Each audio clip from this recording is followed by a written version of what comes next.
Story RH, le podcast RH qui ne vous raconte pas d'histoire. Bienvenue à toutes, bienvenue à tous.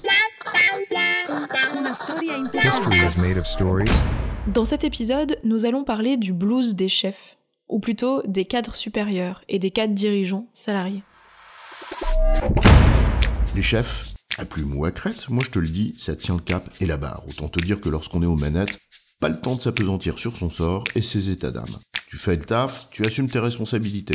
C'est vrai que lorsqu'on oppose tout, de manière de plus en plus binaire et manichéenne, en mode les bons et les méchants, en oubliant les brutes et les truands, et surtout les nuances, eh bien, on parle du mal-être des salariés, en oubliant celui des managers, mais aussi celui des cadres supérieurs et des cadres dirigeants salariés. Les observateurs de la vie de l'entreprise ont alerté sur le mal-être des managers de proximité et des managers intermédiaires, les fameux middle managers. Mais le mal-être de celles et ceux qui sont au-dessus, cadres supérieurs et dirigeants, mais salariés aussi, on s'en fout. Parce qu'on les considère comme coupables de tous les maux de celles et ceux qui sont en dessous. Un peu court. On en parle en essayant vraiment de comprendre. Alors, le blues des chefs, c'est quoi l'histoire ? Ces représentations simplistes où l'on désigne coupable ou victime sans regarder plus loin, où l'on oppose sans plus attendre, où l'on juge sans chercher à comprendre, c'est un peu trop facile pour être vrai. Commençons donc par poser deux nuances. La première est simple et évidente. Les cadres supérieurs et les cadres dirigeants, comme toute population sur le front de laquelle on colle une étiquette, est une population tout sauf homogène. Les patrons, tiens, sincèrement, ça veut dire quoi ? C'est quoi le rapport entre le patron propriétaire d'une société de quelques salariés qui ressemble plus à un artisan et le DG salarié d'un groupe international ? Est-ce la même chose d'être directeur ou directrice financier d'un grand groupe coté en bourse et d'exercer la même responsabilité dans une grosse PME coopérative agricole ? C'est dingue, la diversité des personnes et des situations. Ça touche même les chefs. Incroyable, non ? Ici, on va se contenter d'un sous-ensemble. Cadres supérieurs et cadres dirigeants de grandes entreprises, privées ou publiques, et tous salariés. La seconde précision, c'est qu'on porte parfois des jugements hâtifs sur telle ou telle catégorie de personnes, parce qu'on se fait une représentation simpliste de leur rôle, et que, surtout, on n'a pas la moindre idée du champ de leurs contraintes, et donc on n'en tient pas compte. Un peu dans le genre, moi, pendant la guerre, je n'aurais pas fait ci ou pas fait ça. Tu n'y es pas pendant la guerre. Il y a même de fortes chances que tu n'aies pas la moindre idée de ce que cela veut dire, vraiment. Donc abstiens-toi de donner des leçons.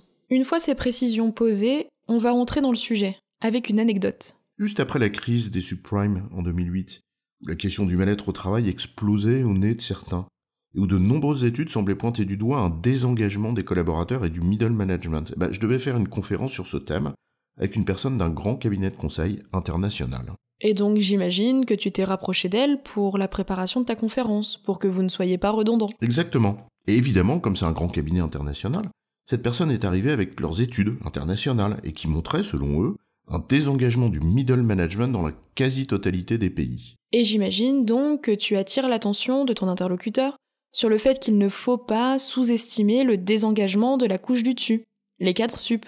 Bref, celle dont nous parlons ici. Exactement, et je prends un exemple connu de nous deux, celui du patron de la filiale française d'une société américaine cotée en bourse. Bref, le patron salarié d'une boîte de quelques milliers de personnes. Et je lui dis qu'il a très peu de marge de manœuvre. En substance, pour caricaturer bien sûr, il peut juste remonter un fichier Excel aux US avec les headcounts et le PNL. Et que les injonctions auxquelles il est confronté, en gros une croissance à 2 chiffres, quoi qu'il arrive, elles sont aussi destructrices de sens, à commencer par celui du business lui-même. En d'autres termes, tu lui dis que ce sont les mêmes facteurs de mal-être au travail que pour beaucoup d'autres salariés, managers ou non. Destruction du sens, injonction contradictoire et réduction drastique de l'autonomie. Bref, quand les chefs sont pas si chefs que ça. Des salariés presque comme les autres. Et il te répond quoi ? Il me répond, tu vois qu'il y a un problème avec le middle management. Dit en d'autres termes, dans sa vision du monde à lui, le patron France d'une boîte de quelques milliers de salariés, filiale d'une grosse boîte cotée en bourse, c'est du middle management. CQFD. Si tu voulais montrer la réduction drastique de l'autonomie de ces gens-là, tu pouvais pas faire mieux. Il n'y a rien de nouveau sous le soleil à cet endroit, et rappelons-nous la fatigue des élites de François Dupuis en 2005, qui évoquait, je cite, la déprotection des cadres. Il y soulignait déjà la réduction de l'autonomie des cadres et avertissait que le mouvement ne s'arrêterait pas là. On oublie souvent les contraintes qui pèsent sur les gens, Et on porte en effet des avis souvent bien rapides, en n'en tenant pas compte. Or, dans certaines entreprises, et là encore il n'est pas question de généraliser, les contraintes qui pèsent sur les dirigeants salariés ne sont parfois pas éloignées de celles qui contribuent au mal-être de nombreux salariés. La pression sur des résultats de court terme, la réduction de la finalité de l'entreprise à quelques indicateurs simplistes qui la traduisent, le tout en n'ayant parfois que peu à faire de la mission et du sens d'une part, et de la réalité des situations concrètes d'autre part.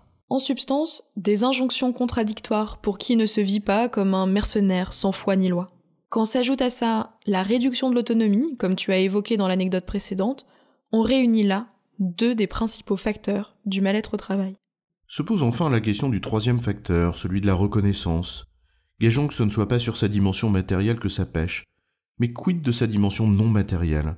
Combien de chefs, exerçant de hautes responsabilités dans de grandes entreprises, sont aussi écartelés entre ce qu'on leur ordonne de faire et ce que la morale leur dicte ? Certains rétorqueront, avec brutalité, qu'ils peuvent bien supporter ça, vu ce qu'ils sont payés. Un peu facile.